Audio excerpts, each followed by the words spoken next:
This is Jose Merino, Editor-in-Chief of the Neurology family of journals. The Neurology podcast provides practical information to neurologists and other clinicians to help them provide better care for their patients. Thanks for listening and have a great week. Hello, my name is Neha Dangayach and I'm a neurointensivist at the Icahn School of Medicine at Mount Sinai. And today's podcast is going to be a fun podcast on something that is taking the field of neurocritical care and neurology by storm. So cognitive motor dissociation, what it all means, how do we use this clinically? The Neurology Clinical Practice Journal had this amazing paper published by senior author Brian Edlow and first author Yelena Bodien, both of whom are joining us on today's podcast. So without further ado, I'm going to ask both of them to introduce themselves and then we're going to dig right in. Brian. Hi, Neha. Thank you so much for the opportunity to join you today. My name is Brian Edlow. I'm a member of the Neurocritical Care faculty at Massachusetts General Hospital and the Associate Director of the MGH Center for Neurotechnology and Neurorecovery. And Yelena? Hi, my name is Yelena Bodien. I'm currently an assistant professor in the Department of Surgery and the Division of Acute Care Surgery at Vanderbilt University Medical Center. But the work that we're going to talk about today, during that time, I was an assistant professor of neurology at Massachusetts General Hospital and in the Center of Neurotechnology and Neurorecovery. Thank you both for taking the time. And let's talk a little bit about your paper in Neurology Clinical Practice and, of course, what are the broader implications of this paper and this concept of cognitive motor dissociation. Yelena, congratulations also on your NEJM landmark paper that really puts the focus on how little we know about our patients with coma and disorders of consciousness.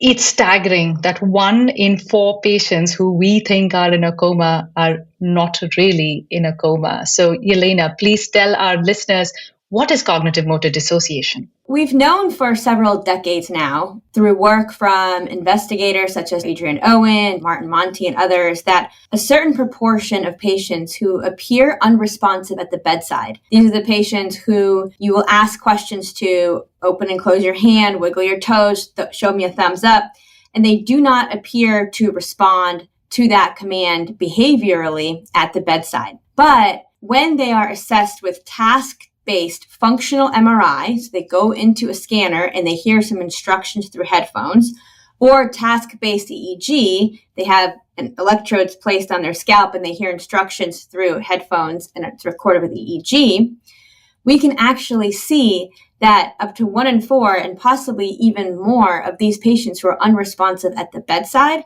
are actually able to conduct high-level cognitive processing in response to commands. And so these commands are things like, imagine that you're opening and closing your hand. Imagine that you're playing tennis. Now stop imagining that you're opening and closing your hand. Stop imagining that you're playing tennis. And so these patients are able to respond to these commands to imagine. So they understand the language. They have the attention to do it. They can modulate their brain activity and they can stop those cognitive processes over and over and over again. So despite being unresponsive at the bedside and motorically having no output that's visible to us, they are able to perform high-level cognitive tasks.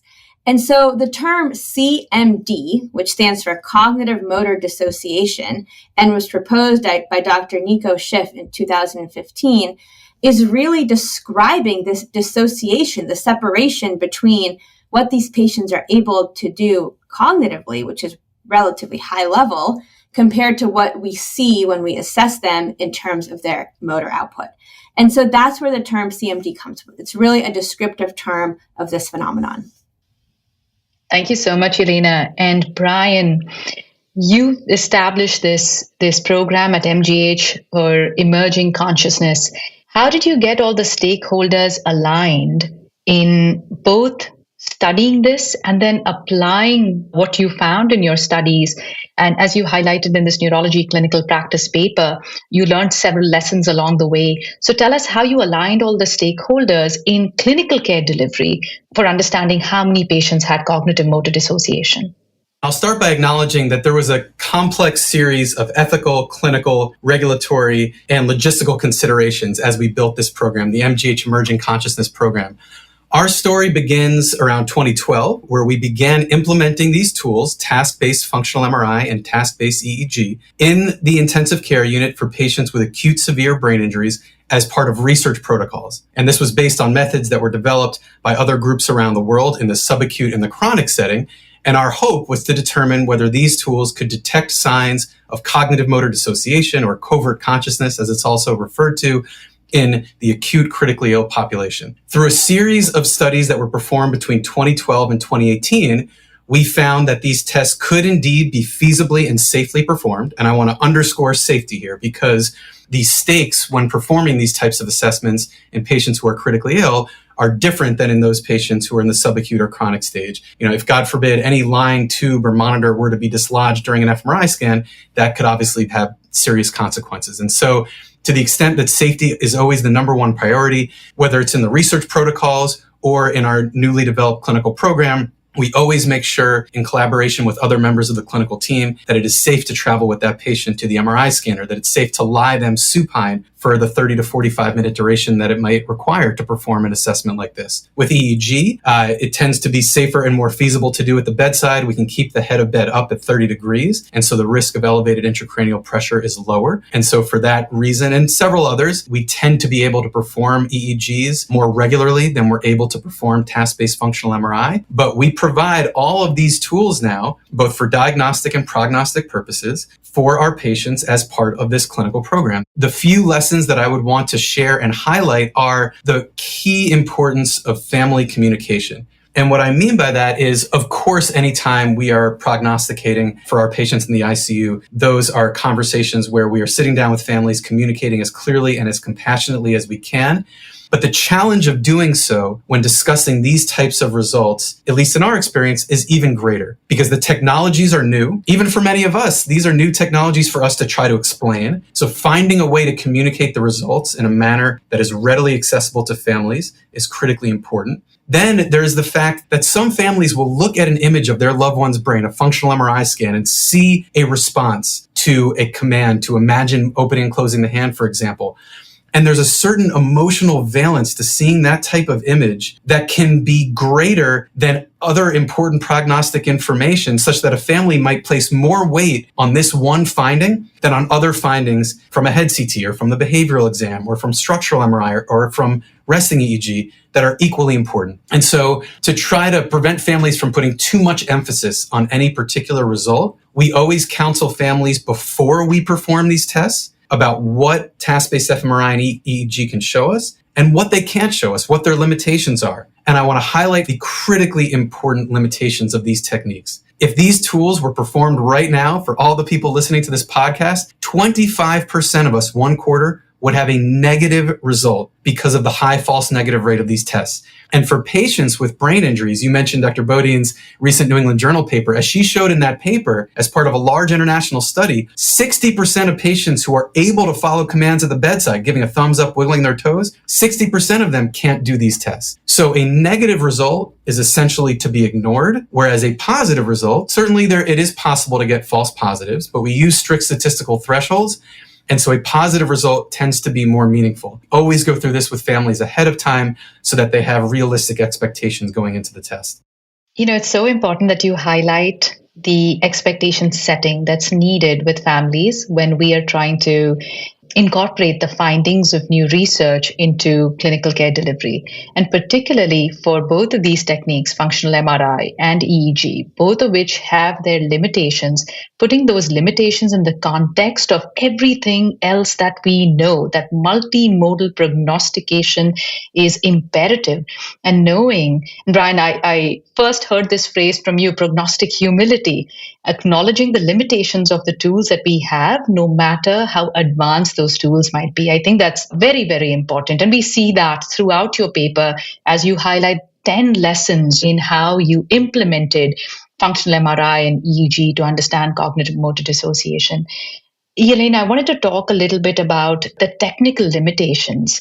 So in addition to the things that Brian highlighted for some of our patients who are in the ICU, they're very, very sick, attached to different tubes, devices, drips. In addition to those patients, of course, those patients who also in the subacute to chronic phases of their disorder of consciousness, who are also going to be candidates for this kind of a program, what are some of the technical limitations of functional MRI? And then perhaps we can also talk a little bit about the technical limitations of using EEG for detecting cognitive motor dissociation. So we can really put the technical limitations of fMRI into a couple of different buckets. The first bucket is the limitation from the patient perspective. So any patient who has a contraindication for MRI, of course, can't undergo functional MRI assessment for cognitive motor dissociation. So we have to keep in mind that already that's going to limit certain patients. And then, of course, patients who are medically unstable, who can't lay flat, who can't protect their airway, or who might aspirate if they're laid flat, they just are not safe to go into the scanner. And that is true both for a regular structural clinical MRI as it is for a functional MRI. So from that perspective, the limitations are quite similar from what you would think of as a clinical fMRI versus a functional clinical MRI. Now, on the analysis side of things, it gets a little bit, I think, more interesting. So we have fMRI FDA-approved tools for mapping the cortex.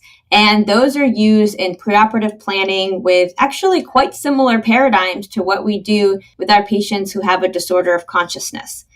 And so when we started going down this road of trying to understand if we can convert some of our research paradigms into our clinical paradigms, we really started with a research base. So we were doing acquisition on the scanner that was a research acquisition, meaning that it was a very fancy, super high resolution, the best of the best acquisition on the scanner. And then a sophisticated research grade analysis of the data using research analysis platforms such as FSL and others. As we began to transition from the research into the clinical realm with these tools, it became apparent to us that we needed to make our acquisition and our analysis much more clinically friendly. And so there are ways that you can modify your acquisition so that it is more straightforward. You don't need to have the fanciest pulse sequences programmed on your scanner.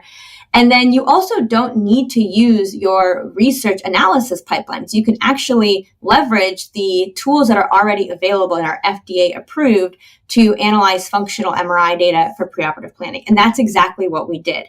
So we tried to overcome some of those technical challenges by looking to see what was already available to us. Now, there are a couple of other things to consider that might not be obvious. And one of those things is the auditory paradigm. So the way that we deliver the auditory stimulus is through headphones, earbuds that are placed in the ear, the patient goes into the scanner. Couple limitations related to that. We often are unable to, we really can't know for sure that the patient is hearing the stimulus. So even before you get to the part about comprehending the command to open or close their hand or imagine opening and closing your hand, we don't always know that they're able to hear it. And so there are tests that you can do, Bears and others, to make sure that at least some of the auditory stimulus can get in. But it's really hard to know for sure, and something that has to be considered before somebody undergoes clinical fMRI or clinical EEG. And there are some things you can do to mitigate it. We always check the audio and make sure that it's turned way up before we put the headphones in. Technical things like that can help prevent issues and with even the auditory stimulus not getting delivered. But these are all little steps throughout the way that you can do to optimize your image acquisition. And then on the EEG side of things, on the one hand, as Brian mentioned, acquiring EEG is much easier. We don't have the same limitations with contraindication. So many more patients are able to undergo an EEG if they have metal. Otherwise, they wouldn't be able to have an MRI. They can have an EEG. If they can't lie flat, they can still get an EEG. They don't have to go down to the scanner. It's in many ways much safer. But we have more issues on the analytic side of things because we don't have commercial grade FDA approved EEG analytic pipelines to analyze these data. And so as we mentioned in the paper, one of the lessons that we learned in going through this process was that we can use the clinical grade FDA approved analysis for fMRI, but for EEG, we are still very much in the realm of analyzing the data using our own research pipelines. And there's really not much consensus in the field on which pipeline and which analytic process is best. And so there's definitely still much more work to be done in that arena in terms of translation and accessibility. Yelena, I'm so glad you mentioned the word access, because as I'm listening to you describe how you've translated what you've studied in the research realm to clinical applications, and it's heartening to hear that there are these FDA approved packages that can be used for analyzing fMRI. You can acquire these fMRI sequences on clinical MRIs, so you don't need resolution or very high dedicated research MRI to do this kind of work and to be able to detect cognitive motor dissociation, which does bring us to this question of access. So obviously, with all these papers on cognitive motor dissociation and your current paper, our colleagues in neurology, our patients and families are all going to have these questions, right? So how do I, if my center doesn't have access to functional MRI, provide access to this modality to my patients? And if I do have access to EEG, but I don't have access to research pipeline to analyze that EEG for cognitive motor dissociation, then how am I going to offer that to my patients? So, Brian, have you been receiving a lot of requests for transfers or evaluating patients specifically because you have a clinical program and some of the centers around may not? And how do you handle those requests? In talking about the transition from our research program to the clinical program, I should have highlighted that the key inflection point was the publication of the United States guidelines for the clinical care of patients with disorders of consciousness in 2018, followed by the European guideline in 2020, both of which endorsed the use of task-based fMRI and EEG in the assessment of patients with severe brain injuries and disorders of consciousness. Now, to be fair, the US guideline focused on patients who are in the subacute to chronic stage of their injury beyond 1 month. The European guideline went across the entire temporal spectrum, all the way from acute to chronic. And those guidelines had relatively low levels of evidence behind the recommendations. Nevertheless, this was the first time that clinical guidelines endorsed these advanced diagnostic techniques. And that was what allowed us to build the support locally for our program here. And it's what has led many colleagues in the field, as you know well, to show interest in providing these types of tests and assessments for their patients. But herein lies the key challenge. We've got guidelines in the US and in Europe endorsing them, yet very few centers have access to them. Some of the Curing Coma campaigns survey data suggests, I think it was between 5 and 10% of respondees had access to these tests. My guess is that the actual number is probably far lower. I think the people who are responding to those surveys probably were more plugged in to this community and maybe had greater access than like the broader worldwide community. And so how do we handle this from an ethical perspective? As we and many other groups try to disseminate and democratize these tools, they are not widespread yet. So one thing I would emphasize here is that for all of the excitement around advanced imaging and electrophysiologic techniques, I believe that I speak for Yelena and many of our colleagues when I say that the bedside behavioral exam is still the foundational aspect of the assessment. Doing not just one, but multiple comprehensive behavioral exams can allow clinicians to acquire relatively, similar level of sensitivity in just 5 minutes. So performing some type of comprehensive behavioral exam multiple times because of the fluctuations in levels of consciousness that are common, that is still going to be a foundational element to the assessment, and that is accessible everywhere. We don't need advanced technology to do that. So I want to highlight the importance of the behavioral assessment. But even after that is done, the studies have now shown that about 25% of individuals will have a higher level of consciousness than they can show us based on their physical responses. We need to therefore make these tools accessible as quickly as possible in an ethically responsible manner, and we need to be cognizant of costs. For clinicians at the bedside, that's the last thing on our mind. All we want is what's best for our patient, but we also can't bankrupt healthcare systems as we disseminate these tools. So we need to be mindful of these considerations. What I will briefly share with you as a proposed solution to this problem, and there are many colleagues and collaborators who are now thinking along these lines, is that just as many hospitals have built hub and spoke telestroke networks where community hospitals will all call into a hub center to receive expert stroke care via video teleconference, the same type of model, a hub and spoke model, could be envisioned for disorder of consciousness care. The logistics would look a little bit different. The data would be acquired with EEG or functional MRI locally, because the acquisition is actually pretty straightforward. It's the processing and the analysis that are more time intensive and require greater levels of expertise. Now, to be clear, Yelena and I and our collaborators, we are releasing all of our code open source. Like, none of this is proprietary. We are putting it all out online, and you can find it on GitHub or on other sites.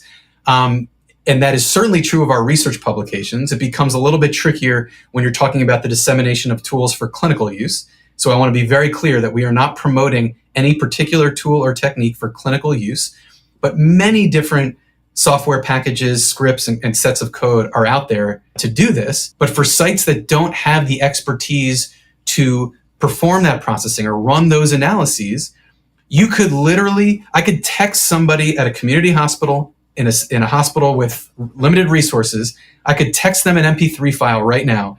They could walk up to a patient's bedside, play that MP3 with the instructions to imagine opening and closing your hand, then stop imagining it, then do it again while EEG is being performed. And as long as they marked on the EEG when that paradigm started, they could send to us or to any other hub center the data in a de-identified manner, and we could process it, analyze it, and send back the results within a matter of hours.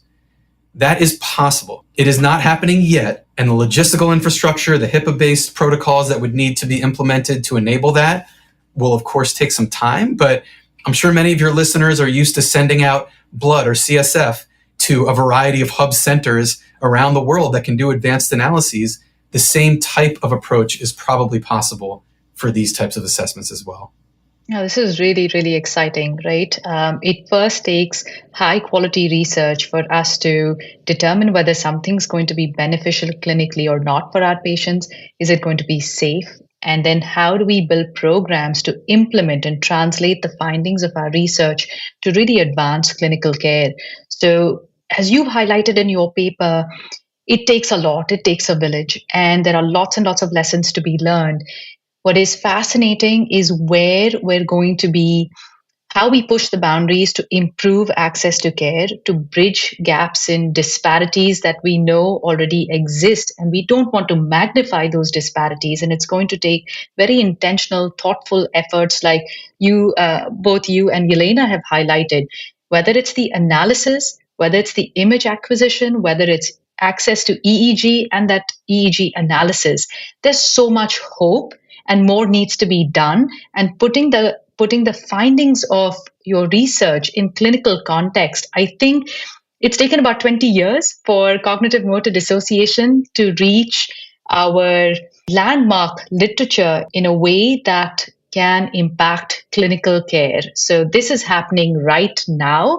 And both Yelena and Brian, we're so grateful to you for sharing your expertise, your thoughts, and not just what is, but what can be. So if I may ask you to give us your key takeaway as we wrap up. I'll maybe give you two. And the first you really just alluded to. I think that the phenomenon of CMD has now been demonstrated for 2 decades consistently, and it's clear, and I hope that at this point it's not really debated, that some patients with brain injury who appear unresponsive clearly have a much higher level of intact cognitive function than we can see. And I think we need to accept that now as a high possibility.